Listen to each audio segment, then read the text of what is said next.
নমস্কার, আপনারা দেখছেন সংবাদ শিরোনাম। আমি নন্দিনী। বিস্তারিত খবরে যাওয়ার আগে দেখে নিই আজকের হেডলাইন্স।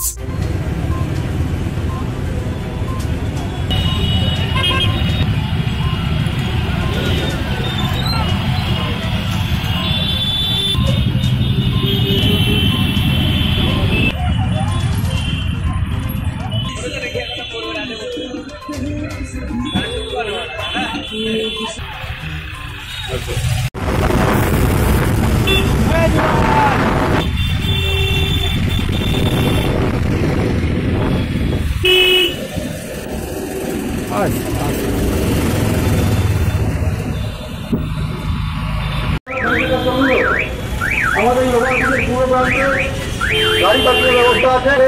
সমাবেশস্থলে প্রবেশ করুন আর চিকিৎসিত হবে। এই সমাবেশে আগত সমস্ত গাড়ি চালক ভাইদের কাছে আমাদের অনুরোধ, আপনারা ওভারব্রিজের এই পূর্ব প্রান্তে গাড়ি পার্কিংয়ের ব্যবস্থা আছে, এখানে আপনারা গাড়ি পার্কিং করে মিছিল আকারে সমাবেশ।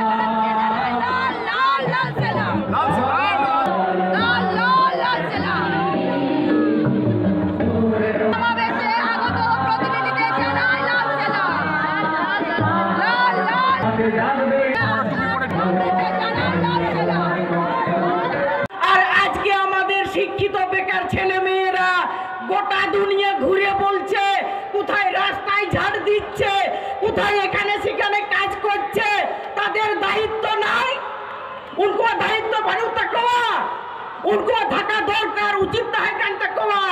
उनको কি ভাবেছিল যে কি শুরু করেছিল চেকই হাবলিদা মেললিদা কো যে একান্ত অপরাধ ছিল, যে সাধারণ মানুষকে সচেতন করছিল, নিজেদের অধিকারটাকে বুঝিয়ে দিচ্ছিল, সেই জন্য তাদের সহ্য হচ্ছিল না বলে মা बधाई देना चाहता हूं। पश्चिम बंगाल में पिछले 3 वर्षों में जब से हमारी पिछली राज्य कॉन्फ्रेंस हुई थी, हमने देखा है कि किस तरह অভিনন্দন এবং ধন্যবাদ জানাই সাহায্য সহযোগিতা করে প্রয়োগ করার মধ্যে দিয়ে আমরা নবান্ন থেকে এই অপরাধ জগতের সারগানাটাকে তাড়াতে হবে। নবান্নকে তাড়াতে কোনো 56 পারবে না।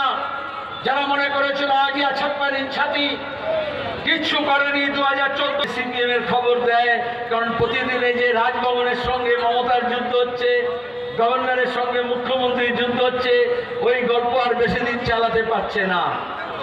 হবে আরে ওটা কোনো নীল সাদা রং করা জিনিস না যে একটা বৃষ্টির ধাক্কায় সব মুছে যাবে।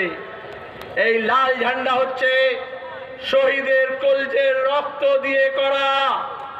তেভাগায় লড়েছি, জমির লড়াই লড়া হয়েছে, যোদ্ধার জমিদারের বিরুদ্ধে, বেকারির বিরুদ্ধে লড়া হয়েছে, কাজের দাবিতে, শিক্ষার দাবিতে, মহিলাদের দিয়ে সমান অধিকারের লড়াই, সংখ্যালঘুদের নিরাপত্তা, আদিবাসী, তপশিলি, প্রান্তিক মানুষ, তাদের জীবনধারা, তাদের সংস্কৃতি, তাদের ভাষা, আর তারপরে তাদের জীবন যুদ্ধ, সে লড়াই লড়ে সিপিআইএম হয়েছে।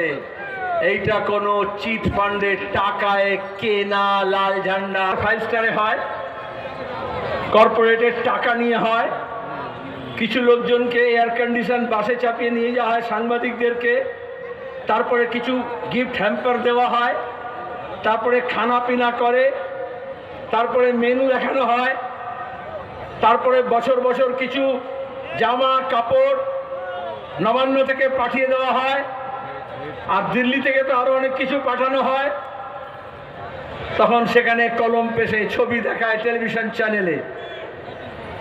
সিপিআইএম কে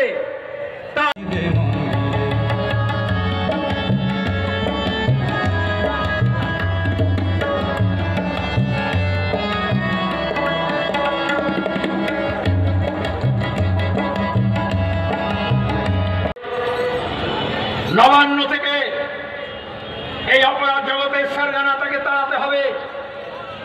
নবান্নকে তাড়াতে কোনো 56 পারবে না। যারা মনে করেছিল আগিয়া 56 ইঞ্চ ছাতি, কিচ্ছু করেনি। 2014 থেকে বিজেপি সরকার আছে।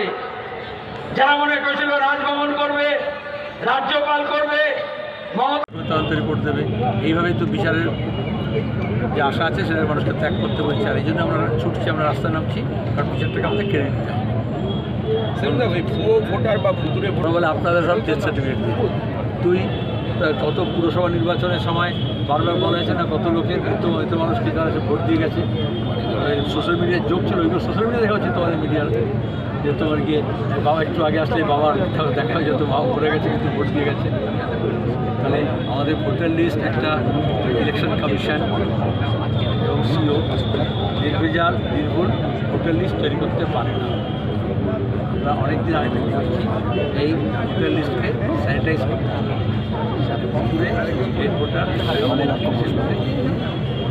আমাদের রাজ্যে জনসংখ্যা যা বৃদ্ধি হয় তার থেকে জনসংখ্যা বৃদ্ধি হার বেশি হয়ে যায়।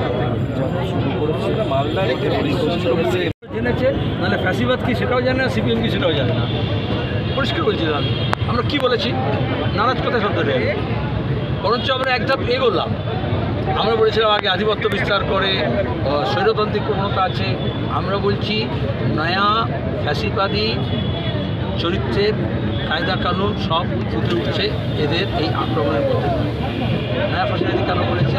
কারণ হিস্ট্রি ডাজ নট সেল। জার্মানির যে নাৎসিবাদ ছিল, মুসলিমের যে ফ্যাসিবাদ ছিল, সেটা কি দেশে, কারণ কমিউনিস্টদের ধ্যান ধারণা প্রত্যেকটা দেশে প্রত্যেকটা সময় সেখানকার স্থানীয় অনেকগুলো ফ্যাক্টরি করে তার ফ্যাসিবাদে একটা চরিত্র হয়ে গেছে। এমনি তো আমরা বলো সব বিদেশি কথা নকল করে।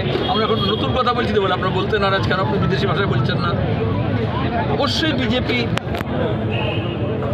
গোলওয়ালকার, হেডগেওয়ার, ওরা নাৎসি এবং ফাঁসিবাদের দ্বারা অনুপ্রাণিত হয়েছে এবং তারপরে তারা সেখান থেকে শিক্ষা নিয়ে তারা গড়ে তুলছে। তারপরে যেরকম জেনোফোবিয়া করে সেটা করছে, যেরকম তারা এখানে বাংলাদেশ বিদ্বেষ করছে, ওখানে যেরকম ইহুদি বিদ্বেষ ছিল, এখানে যেরকম সংখ্যালঘু বিদ্বেষ করছে, সেগুলো করে, এগুলো সব চলছে এবং তারপরে সেটা আক্রমণ গড়ে উঠেছে। তাহলে এটাকে আমরা বলছি নয়া ফাঁসিবাদ।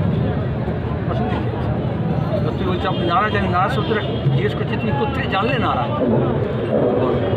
নতুন আমাকে এই জন্য বলতে হচ্ছে, ওই যে বলে টাকা নিয়ে কিছু লোক কিছু কলমচি ভাড়াটে লেখে একটা পত্রিকা নামে বলতে পারি, যারা এমনিতে রাজনৈতিক খবরটা দেয় না, তোমাদের এই জন্য উঠে গেছে বা বিক্রি হয়ে গেছে, তারা প্রথমে এই খবরটা লিখেছে সে না জেনে। তার কোনো পলিটিক্যাল সাংবাদিকতা এখন নেই, আগে এক সময় ছিল। নতুন যে রাজ্য কমিটি তাতে দেখা যাবে 14 জন মহিলা সদস্যের এদের মধ্যে তফাৎ আছে। সংসদে কত পার্সেন্ট ইনফর্ম বলা হয়, আমরা বলি না, আমরা করে দেখাই। আমাদের 14 জন ছিল, এখন 15 জন আছে, তাদের বাড়ছে। 80 জনের মধ্যে 15 জন, কত পার্সেন্ট জিজ্ঞেস করছি, কত পার্সেন্ট? তাহলে সেখানে দাঁড়িয়ে আমাদের মেম্বারশিপের যা পার্সেন্টেজ আছে তার থেকে বেশি পার্সেন্টেজ আমাদের লিডারশিপ আরও আনতে হবে। আমরা এখানে থেমে থাকবো না, এতে তোমার বলে দুর্বলতা। আর আমরা বলছি আমাদের লক্ষ্যমাত্রা ল্যান্ডমার্ক আগে ক্রস করতে হবে, পরে আপনাদের একটা নির্দিষ্ট হচ্ছে 2026 কি দিকে দেখা যাচ্ছে? না, 2026 কেন নয়, 3 বছরের জন্য সম্মেলন হয়, 2025 থেকে 2028 পর্যন্ত। ওই বিধানসভা নির্বাচনের প্রেক্ষিতে বলছি, নির্বাচন হয়নি, এখানে পুরসভার নির্বাচনগুলো এই রাজ্যে বাকি আছে। অসম, মহারাষ্ট্রে অনেক পঞ্চায়েতের নির্বাচন হয়নি, বিজেপি ওর যে গভর্নমেন্টগুলো রয়েছে সেই ব্যাপারে যেটাকেই বলে সেরকম দেখা না হয়, ত্রিসীমানায় পার্টি অফিসে লোককে ঢুকতে দিচ্ছে। এটা হচ্ছে গণতন্ত্রকে হত্যা করা হচ্ছে। আমাদের রাজ্যে প্রতিটি বলেছে, আসামে করা হয়েছে, উত্তরপ্রদেশে করা হয়েছে। যদিও পঞ্চায়েত এবং পুরসভা নির্বাচন সংবিধানে ওই যে বলে বলা হয়, সংবিধানে লেখা আছে, পার্ট 9A-B সংশোধন করে দিয়ে সংবিধানে বলা হয়েছে প্রত্যেক 5 বছর অন্তর নির্দিষ্ট সময় পুরসভা এবং পঞ্চায়েতে নির্বাচন করতে হবে।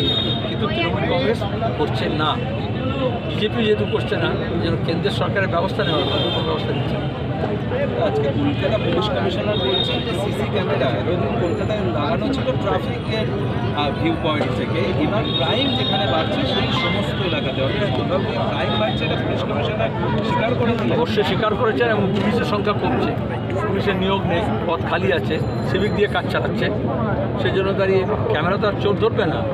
ভোটের বুথে তো ইলেকশন কমিশন বলে সিসিটিভি ক্যামেরা লাগানো হবে, তাতে কী হয়? ওতে এসব চিহ্ন লাগিয়ে দেয় না, কাগজ চেঞ্জ দিয়ে দেয় না, ক্যামেরা অফিসে করে দেয় না। আজ পর্যন্ত ইলেকশন কমিশন কোনো সিসিটিভির ফুটেজ দেখেছে?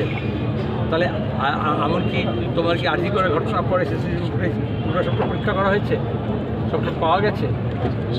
তাহলে আসলে ওগুলো হচ্ছে আরও কিছু লোককে কন্ট্রাক্ট দেওয়া হবে, আরও কিছু ক্যামেরা ইনস্টল করা হবে, যেগুলো ত্রিফলার মতো কিছু হবে। এখন ত্রিফলা আছে, কলকাতা আছে, ত্রিফলা নিয়ে কত কথা বলেছিলাম। এই সরকারের আমলেই ত্রিফলা লেগেছিল এবং এখন ফালা হয়ে গেছে, কিছু নেই।